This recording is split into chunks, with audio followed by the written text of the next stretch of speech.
Why did Michael Jackson buy the Beatles Catalogue? If you are a fan of the Beatles or Michael Jackson, you may have heard about the controversial deal that took place in 1985, when Jackson acquired the rights to most of the Beatles songs. But why did he do it? And what were the consequences of his decision? In this blog post, we will explore the story behind Michael Jackson's purchase of the Beatles Catalogue, based on what is on the news. The background: the Beatles, one of the most influential and successful bands in history, wrote and recorded hundreds of songs during their career, from 1962 to 1970. However, they did not own the publishing rights to most of their songs, which meant that they did not receive royalties every time their songs were played, performed, or used in other media. The publishing rights belonged to a company called Northern Songs, which was founded in 1964 by music publisher Dick James, along with John Lennon and Paul McCartney, who wrote most of the Beatles songs. James owned 50% of the company, while Lennon and McCartney each owned 20%. The remaining 10% was divided among George Harrison, Ringo Starr, and their manager Brian Epstein.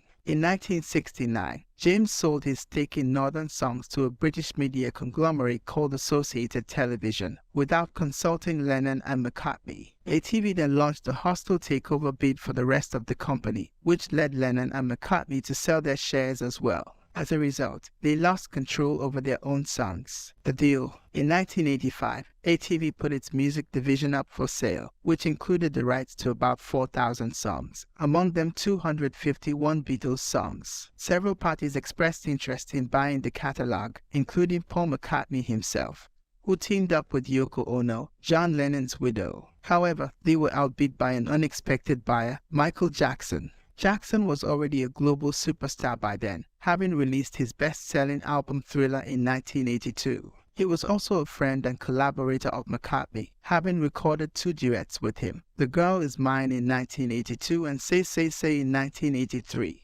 During their collaboration, McCartney reportedly told Jackson about the value of music publishing and how he was planning to buy back his own songs. Jackson jokingly replied, "One day, I'll own your songs." Jackson was not kidding. He secretly hired a lawyer to negotiate with ATV and offered $47.5 million for the catalogue, which was more than double what McCartney and Ono had offered. Jackson's bid was accepted and he became the owner of the Beatles songs, as well as other hits by artists like Elvis Presley, Bob Dylan, and Little Richard. The fallout: McCartney was shocked and angry when he learned that Jackson had bought his songs. He felt betrayed by his friend and accused him of being dishonest and greedy. He also complained that he had to pay Jackson every time he wanted to perform his own songs live or use them in his projects. He tried to persuade Jackson to sell him back his share of the catalogue, but Jackson refused. Jackson defended his decision as a smart business move and claimed that he still loved and respected McCartney as an artist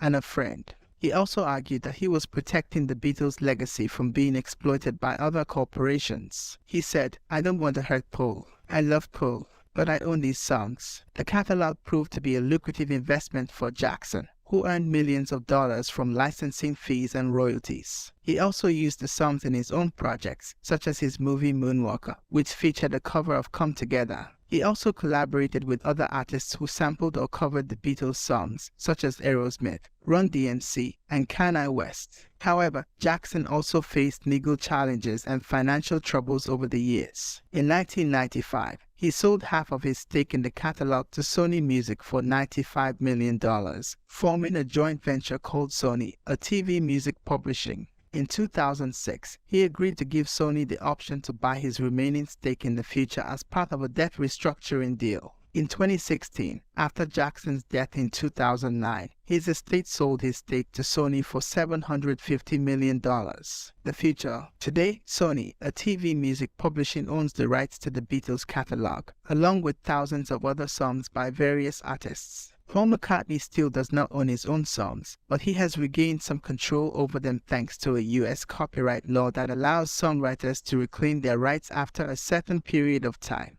In 2017, McCartney reached a confidential settlement with Sony, a TV, which gave him back the rights to some of his songs in the US. He is also expected to regain the rights to more songs in the coming years, as the law applies to songs written after 1978. However, he will still have to share the royalties with Sony, a TV, and Yoko Ono, who inherited John Lennon's share of the songs. The story of Michael Jackson's purchase of the Beatles Catalogue is a fascinating and complex one, involving friendship, betrayal, money, and music. It shows how the ownership of songs can have a significant impact on the lives and careers of artists and their fans. It also raises questions about who should have the right to control and benefit from the cultural legacy of the Beatles, one of the most influential and beloved bands of all time.